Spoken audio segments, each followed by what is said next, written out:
Hello दोस्तों, कैसे हो आप लोग।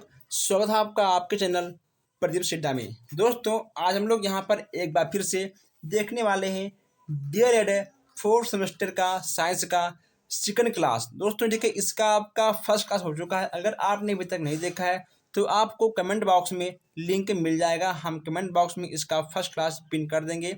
आप वहाँ से जाइए, आप क्लास को देखिए और आप अपना एक अच्छा खासा नोट्स भी बनाइए।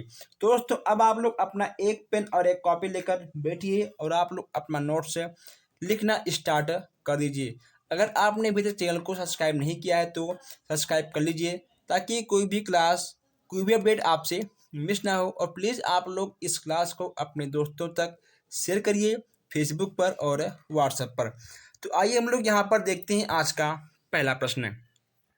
यहाँ पे आपका पहला प्रश्न है, चुंबक के प्रकार। चुंबक के प्रकार कितने होते हैं। चुंबक आपके होते हैं दो प्रकार से। पहला आपका होता है प्राकृतिक चुंबक, दूसरा आपका होता है कृत्रिम चुंबक। ये आपके चुंबक दो प्रकार के होते हैं। प्राकृतिक क्या होता है, जब हम किसी वस्तु को ऊपर फेंकते हैं तो वह वस्तु गुरुत्वाकर्षण की गुरुत्वाकर्षण से वह वस्तु नीचे गिरता है, वह आपका आएगा प्राकृतिक के अंतर्गत है। और तो कृत्रिम जो होता है वह कहीं ना कहीं मानव के द्वारा बनाया गया हुआ चुंबक, वह आपका कृत्रिम चुंबक आएगा। ठीक है, जो आपने देखा होगा कि जो कृत्रिम चुंबक होते हैं वह आपका कहीं ना कहीं आपका साउंड में, मोबाइल में, ठीक है, टीवी में आपका उपयोग होता है।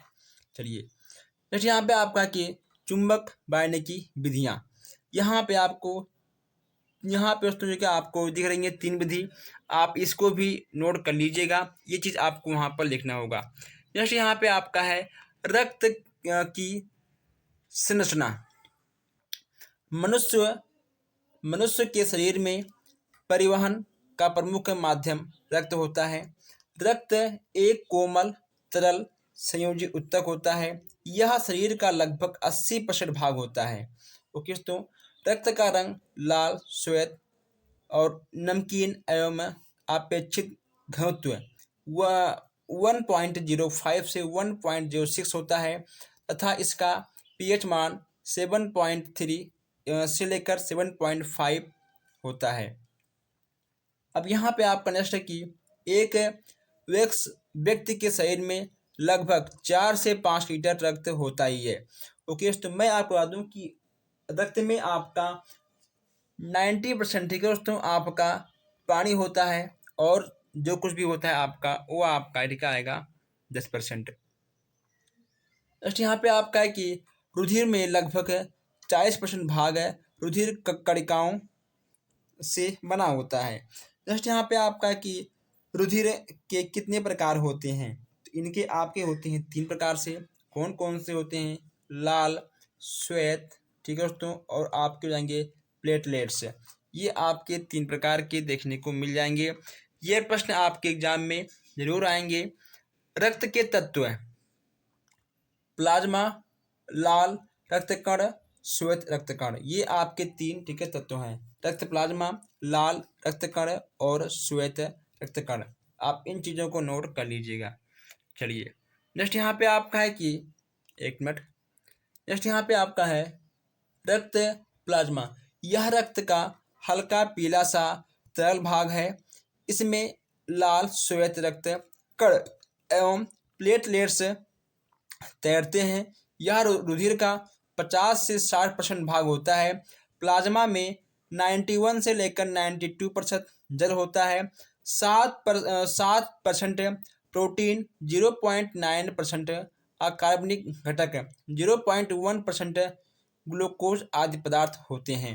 नेक्स्ट यहाँ पे आपका है कि प्लाज्मा में ठोस रूप में मुख्य 3 प्रकार के द्रव घुले होते हैं।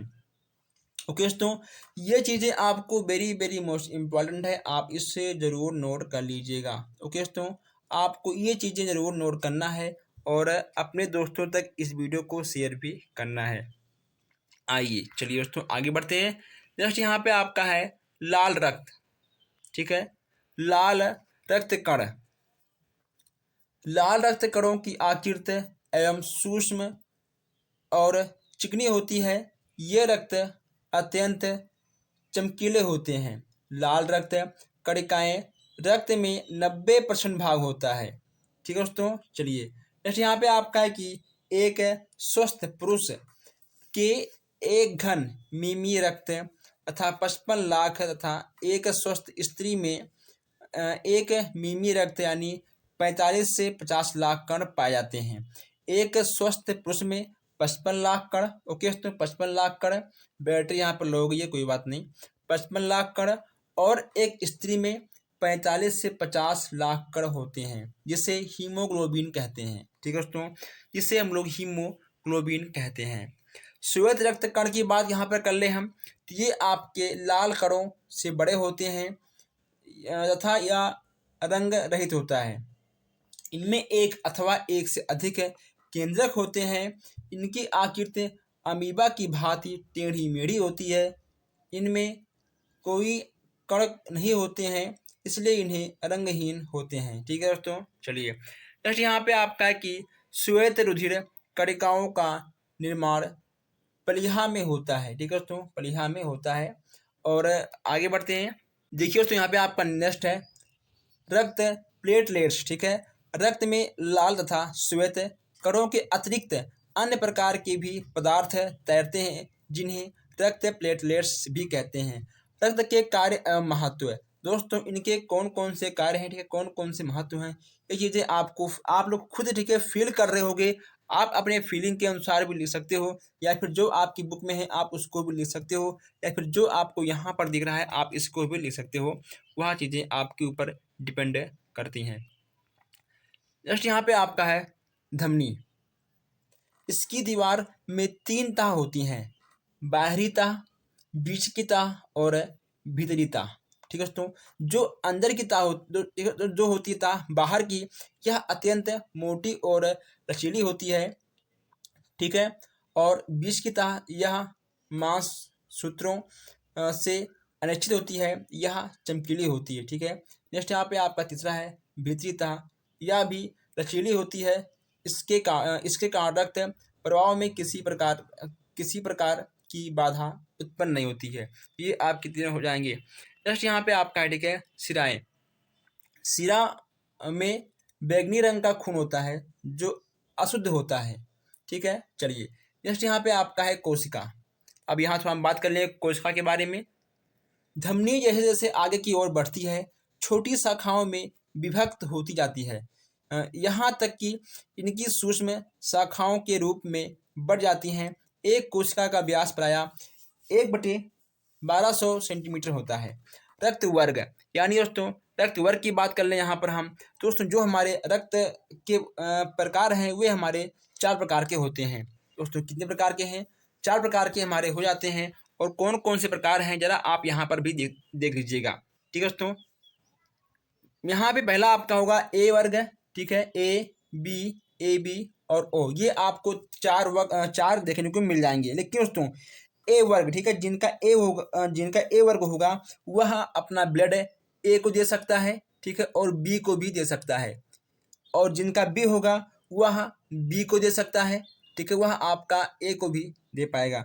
लेकिन देखिए जिसका आपका ए बी होगा वह केवल बस ए बी को देगा। ठीक है, केवल वह आपका ए बी को देगा। ठीक है, वह आपका ए बी को देगा, और ए वर्ग आपका बी से भी ले पाएगा, और बी वर्ग आपका ए से भी ले पाएगा। लेकिन दोस्तों ठीक है, जिसका ओ है वह किसी को नहीं दे पाएगा। ठीक है दोस्तों, वह किसी को नहीं देगा, बस केवल वह आपका ए बी को देगा। ठीक है, केवल ए बी को देगा, तो वह बस केवल ओ से ही ले पाएगा। ओ बस केवल ओ से ले पाएगा, लेकिन ए बी को दे पाएगा। चलिए नेक्स्ट यहाँ पे आपका है रक्त बैंक। अभी आपका दोस्तों रक्त बैंक क्या होता है? जहाँ पे रक्त को रखा जाता है। रक्त को आधुनिक उपकरण एवं विधियों द्वारा 4.5 सेल्सियस यानी 40 फ़ारेनहाइट पर कांच या प्लास्टिक की वायुरुद्ध बोतलों, जिसमें हवा ना जाए, ठीक है, जिसमें वायु ना जाए, बोतलों में 30 दिन तक सुरक्षित रखा जाता है। जब आप अपना रक्त दान करते हो दोस्तों, वह इसी के अंदर रखा जाता है, उसे बोलते हैं रक्त बैंक। नेक्स्ट यहाँ पे आपका है थैलेसीमिया। ठीक है, थैलेसीमिया बच्चों को माता पिता से आनुवांशिक रूप से मिलता है। ठीक है दोस्तों, यह आपका वंशानुक्रम भी आप इसे बोल सकते हैं। हीमोफीलिया। हीमोफीलिया वंशानुक्रम रोग होता है। इस रोग में रक्त का बहना जल्द बंद नहीं होता है। ओके दोस्तों, देखिए अगर मान लो कहीं पर भी आपके हाथ पैर कट गए हैं तो दोस्तों जिसको हीमोफीलिया होगा उसका रक्त जल्दी बहना कम नहीं होगा। ओके दोस्तों, अब देखिए उसमें दोस्तों कई तो कमी होती है, उसमें कहीं ना कहीं विटामिन के की कमी अधिक हो जाती है। ठीक है, चलिए जस्ट यहाँ पे आपका है एड्स। एड्स ठीक है दोस्तों, यहाँ से भी प्रश्न आपके बन जाते हैं। एड्स यानी एक्वायर्ड इम्यूनो डिफिशियंसी एवं सिंड्रोम। ए यानी दोस्तों ठीक है, इसका मतलब है अर्जित क्या हुआ। ठीक है, आई का मतलब होता है शरीर की प्रतिरोध क्षमता। डी का मतलब होता है कमी, और एस का मतलब होता है अनेक रोगों अथवा लक्षणों का समूह। आपको इसका फुल फॉर्म भी लिखना होगा। ठीक है, एक्वायर्ड इम्यूनो डिफिशियंसी सिंड्रोम। अब यहाँ पूछेगा आपसे कि एड्स दिवस हम लोग कब मनाते हैं, तो आपका होगा 1 दिसंबर से। अगर दोस्तों आपको एड्स का जांच करवाना है तो दोस्तों इसका जांच अलीसा टेस्ट के द्वारा होता है। ठीक है दोस्तों, आपका एक एड्स हो गया। ठीक है दोस्तों, उसके बाद आपका एक दोस्तों रोग और आता है दोस्तों जिसका नाम है हेपेटाइटिस बी। ठीक है दोस्तों, हेपेटाइटिस ए, ठीक है, हेपेटाइटिस बी, सी, डी, ये आपके 4 प्रकार के होते हैं। उसका भी दोस्तों जांच आपका अलीसा टेस्ट के द्वारा ही होता है। अब देखिए आपके एग्जाम में एड्स के लक्षण, ठीक है, इसके आपके बचाव उपाय परीक्षण। ओके दोस्तों, आपका तो ये हो गया। ठीक है, तो परीक्षण ये तो आपको पता ही है, लेकिन उसके आपका लक्षण और बचाव ये भी आपके एग्जाम में आएगा। अगर आप अपने बुक में दिए गए प्रश्नों को 1-2 बार पढ़ लोगे तो उसमें कहीं ना कहीं आपके ठीक है दिमाग में बैठ जाएगा।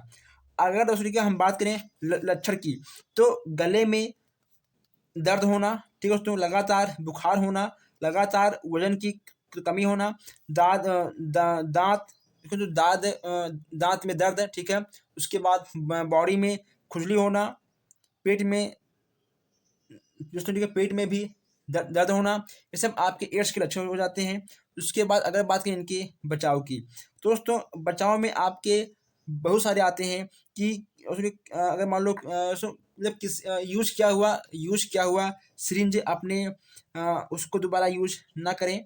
ओके दोस्तों, तो यानी आप कई चीज़ों को अपने नोटबुक में नोट कर सकते हो, आप इसको एग्जाम में भी लिख सकते हो। चलिए नेक्स्ट यहाँ पे आपका है हेपेटाइटिस। ठीक है दोस्तों, हेपेटाइटिस का वायरस 5 प्रकार का होता है। ओके दोस्तों, ठीक है, यहाँ पे आपका 5 नहीं, यहाँ पे आपका आएगा 4 प्रकार से। ठीक है, 5 नहीं, आपका 4 आएगा। ए, बी, सी और ठीक है डी, ये आपके 4 होते हैं दोस्तों। जिसको ठीक है, जिसको हेपेटाइटिस होता है उसका लीवर में उसके जो दोस्तों उसके यकृत में यानी उसके लीवर में सूजन हो जाता है। आप जो कुछ भी खाओगे आपका वह हजम नहीं होगा। ठीक है, जैसे आप खाओगे वह वैसे ही निकल जाएगा। ठीक है दोस्तों, आपकी जो लेटरिन बनती है दोस्तों वह आपका नहीं बनेगा। आप जो खाओगे बिना हजम हुए वह आपका वैसे का वैसे निकल जाएगा।